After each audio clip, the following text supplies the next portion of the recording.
Hello সবাইকে, অনেক দিন পর আবার একটা ভিডিও নিয়ে আসলাম। আসলে কাজের চাপে ভিডিও দেওয়া হয়ে উঠছিল না, বাট এখন থেকে ভাবছি আবার নতুন করে ভিডিও দেবো।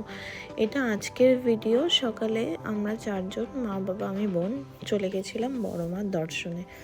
বড় মা পুজো দিতে খুব সকাল সকালে বেরিয়েছিলাম, কারণ আগে যেবার পুজো দিতে গেছিলাম 4 ঘন্টা লাইন দিয়ে পুজো দিতে হয়েছিল। তাই ডিসাইড করেছিলাম যে খুব ভোরভোরই বেরোবো, অ্যান্ড সেরকমই 6:30 নাগাদ বেরিয়ে পড়েছিলাম। আমাদের হাবড়া থেকে ডাইরেক্ট বাস যায় নৈহাটির, সেই বাসেই উঠে পড়েছিলাম। প্রায় 1 ঘন্টা লাগে, বাট বসার জায়গাও পেয়ে গেছিলাম, তো স্মুথলি একদম ভালোভাবে পৌঁছে গেছিলাম। আর যাওয়ার সময় একটু ক্লিপ নিয়ে নিচ্ছিলাম। বাইরে একদম কুয়াশা আর হালকা ঠান্ডা ঠান্ডা, বেশ ভালো লাগছিল। তো ওই নৈহাটি আবার সিদ্ধি রোড ধরে এই বাসটা যায় নৈহাটিতে। তো দেখো, আমরা নৈহাটি পৌঁছেও গেছি, আর হালকা রোদও উঠে গেছিলো, কিন্তু ঠান্ডা ঠান্ডা ছিল বেশ। হাবড়ার থেকে নৈহাটিতেও বেশ ঠান্ডা বেশি।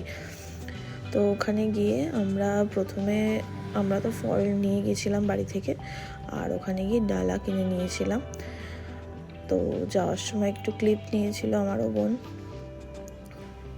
তো গিয়ে ভেবেছিলাম যে অনেক হয়তো লাইন থাকবে, কিন্তু না, আমরা যখন গেছি একদম তখনই মন্দির খুলেছে, জাস্ট 8টার সময়। তো আমাদের 5 মিনিটও লাইন দিতে হয়নি। জাস্ট ওই সামনে দেখো বড় মার মন্দির দেখা যাচ্ছে, ওখানটাই আমরা 5 মিনিট লাইন দিয়েছিলাম। তারপর বড় মার দর্শন করলাম, খুব ভালো দর্শন হয়েছে, প্লাস অঞ্জলি দিলাম, খুব মনটা ভরে গেল। তারপরে বেরিয়ে আমরা একটুখানি ফটো তুলে নিলাম, মা বাবা আমি বোন সবাই মিলে। আর মন্দিরটা সুন্দরভাবে আরও নতুনভাবে ডেকোরেশন করেছে। 6 মাস আগে গেছিলাম, অন্যরকম ছিল, এখন আরও অন্যরকমভাবে ডেকোরেশন করেছে।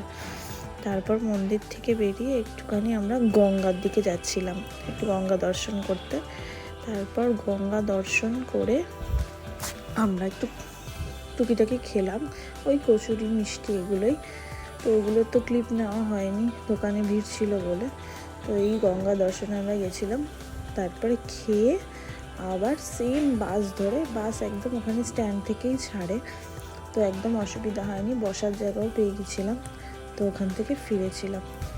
ভালো লাগলে ভিডিওটা একটুখানি লাইক করে দিও।